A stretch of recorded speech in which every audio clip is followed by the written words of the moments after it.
January 1999, hindi na si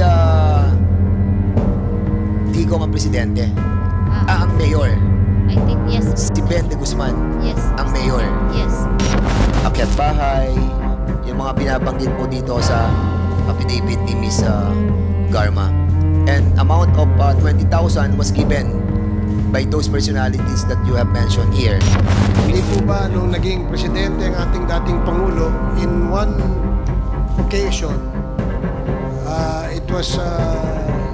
he was seen on TV na nagagalit sa mga pulis na allegedly ay involved sa recycling of drugs. Ito yung mga ninja cops na binabanggit mo kanina. Tama po ba yan? Na nagpatawag siya ng meeting?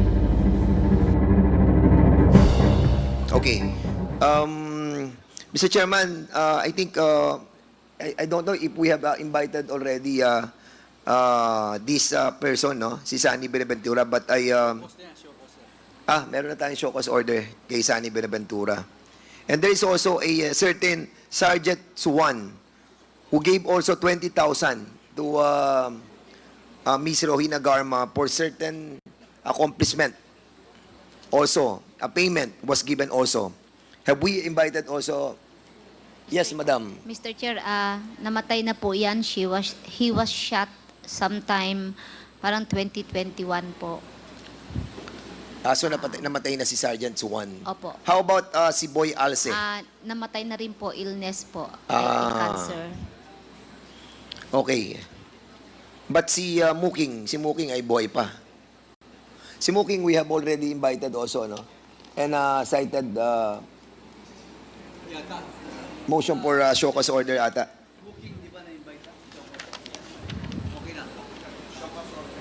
Show cause order na tayo.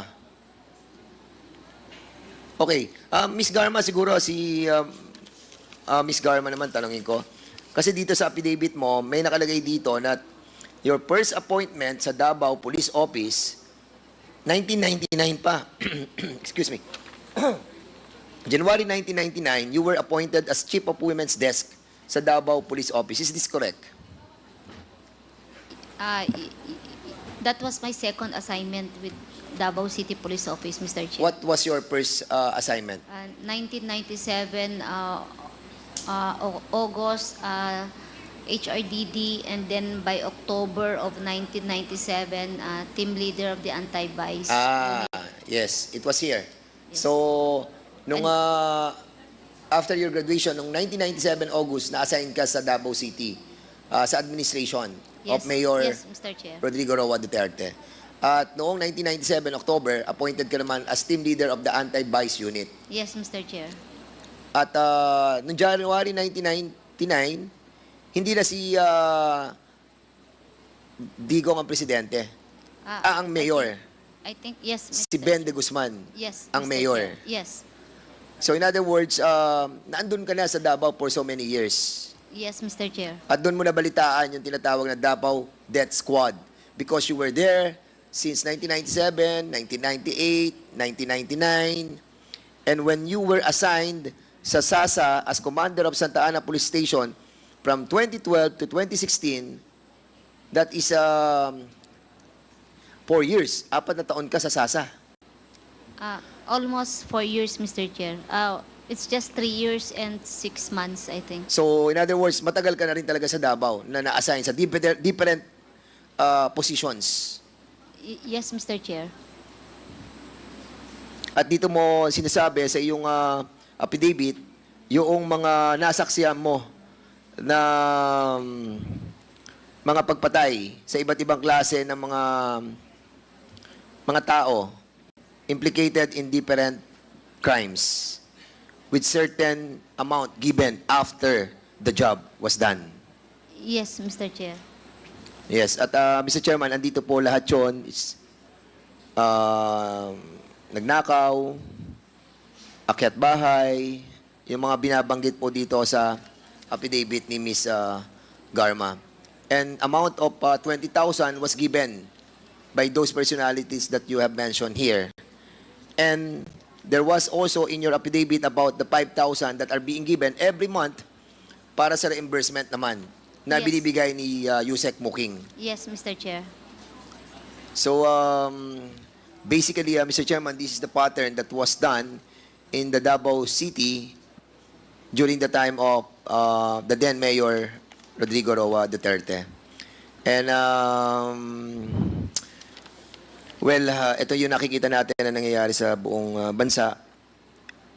And we need these personalities, Muking and si Pedro Parungo, to be here in the next hearing, Mr. Chairman. So, for the meantime, Mr. Chairman, yun po muna at maraming salamat po. Thank you, Congressman Dan Fernandez. Just a short question lang para kay Colonel Leonardo. Colonel Leonardo, I recall that during the time when President Duterte called all the alleged scalawags in the Philippine National Police, hindi ba nagpatawag siya ng isang meeting sa Malacanang? Sa Malacanang ba yun? Colonel Leonardo? Sorry, Mr. Chair. Yan, mabigat yan. Wawa naman kumakain muna. Si Garma muna, tanongin mo paano. Sige.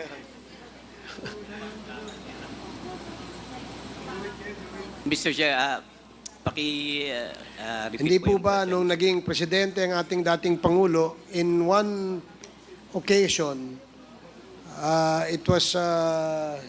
he was seen on TV na nagagalit sa mga pulis na allegedly ay involved sa recycling of drugs. Ito yung mga ninja cops na binabanggit mo kanina. Tama po ba yan?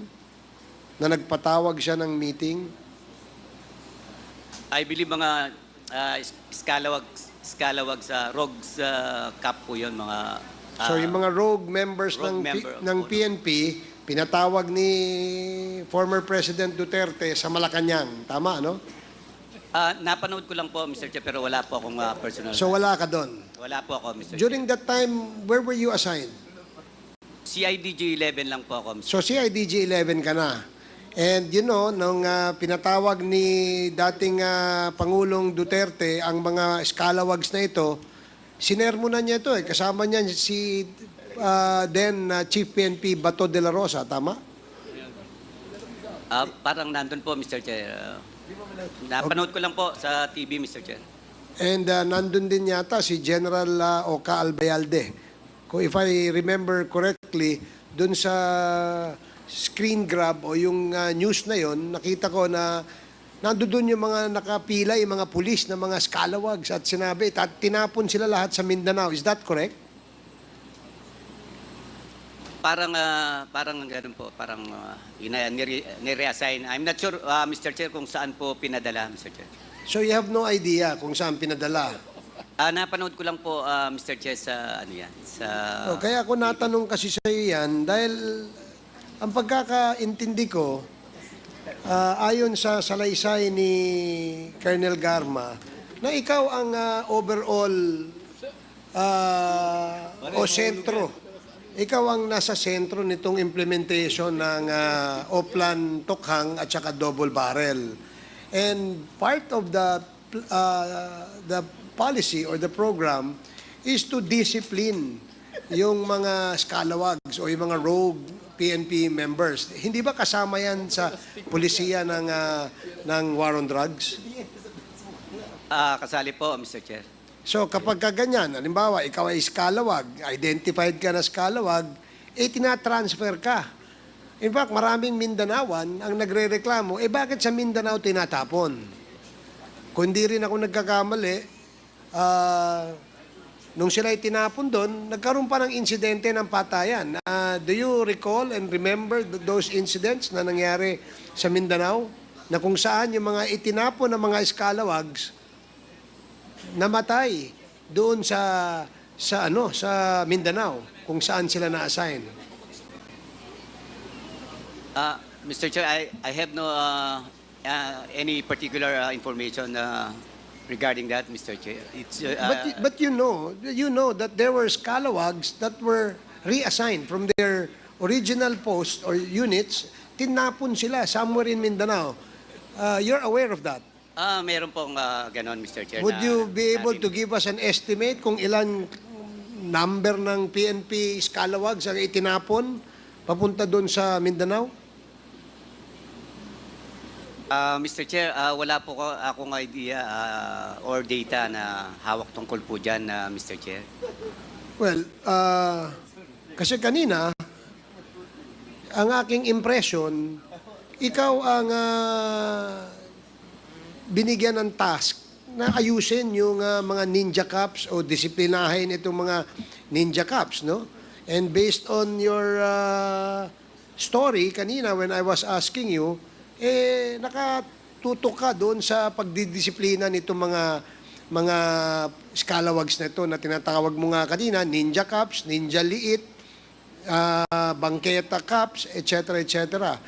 So hindi mo alam na tinransfer itong mga ito outside of their present assignments, transferred to another area in Mindanao.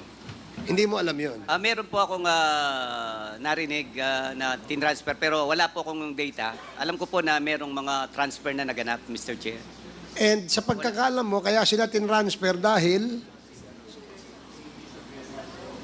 I think to stop them from doing what they're doing during the time. I did not hear you. I'm sorry. Pakiulit mo.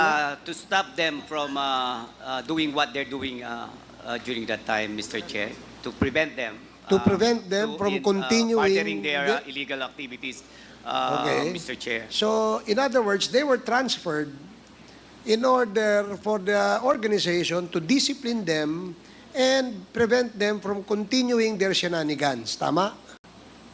Tama po, Mr. Chair. O, dahil ganon, meron bang nakasuhan? Again, Mr. Chair, wala po akong data kung So, ilan ang nakasuhan or meron. So, hindi ikaw ang nasa sentro ng pagdisiplina sa ating mga scalawags, kung ganon. Dahil wala kang alam eh. Hindi po, Mr. Chair. Hindi po ako yung sentro na magdidisiplina sa mga... Hindi ko po kaya yun, Mr. Chair. I can only gather information po, Mr. Chair. Okay. Intelligence operation, yan lang po. Ayon din sa salaysay ni Colonel Garma, ikaw ay parang nandoon sa sentro, no? Dahil pagka nagbe-verify kung meron bang nangyaring insidenteng napatay, ikaw ang tinatawagan, hindi ba? Is that correct? Sa'yo nagbe-verify.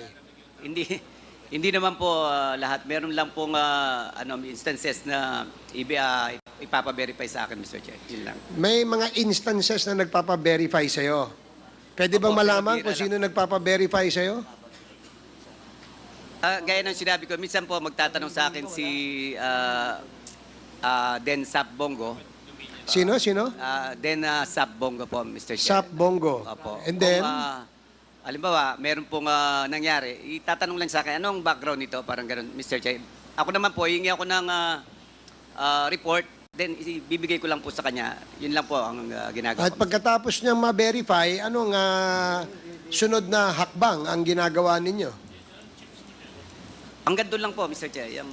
Ako po, tatanungin ko lang po yung region kung meron silang report. Or hingi lang po ako ng report. Pero kanina kasi, sinabi mo at pinatutuhanan mo yung salaysay ni Colonel Garma na there was a reward money in the implementation of the war on drugs. Sinabi mo yung kanina eh. At sabi mo, naniniwala ka at sinasabi mo rin na totoo yung reward money at naririnig mo. Although, hindi mo sinabing ikaw ay nakatanggap ng reward money. Hindi ka ba nakatanggap ng reward money? Hindi po, Mr. Chair. Never? Never po, Mr. Chair. Never? So, kung naniniwala ka na merong reward money, saan ba maaaring nanggagaling itong reward money na ito? Sa iyong opinion. In your expert opinion as a seasoned police officer who is in the thick of the fight against illegal drugs, sa tingin mo, saan nanggagaling itong iyong reward money na sinasabi? Mr. Chair, hindi ko po alam yung kung sa... Hindi mo alam kung saan nanggagaling pero naniniwala ka na merong reward money. Narinig ko lang po, Mr. Chair, yung about sa reward money. Pwede bang ikwento mo sa amin paano mo narinig? At ilang beses mo narinig, kung totoong narinig mo lang. Actually, Mr. Chair, narinig ko lang po sa mga... Kanino mo narinig? Sa mga, ano rin po, mga pulis din po na mga kasama ko, Mr. Chair. So in other words, dahil narinig mo siya sa mga pulis na mga kasama mo rin, ang ibig sabihin, may katotohanan na meron talagang reward money. Kahit may kasabihan, if there is smoke, there is fire. Naniniwala ka ba sa ganon, Colonel? Ano po? Ano? Pakiulit Wala po naman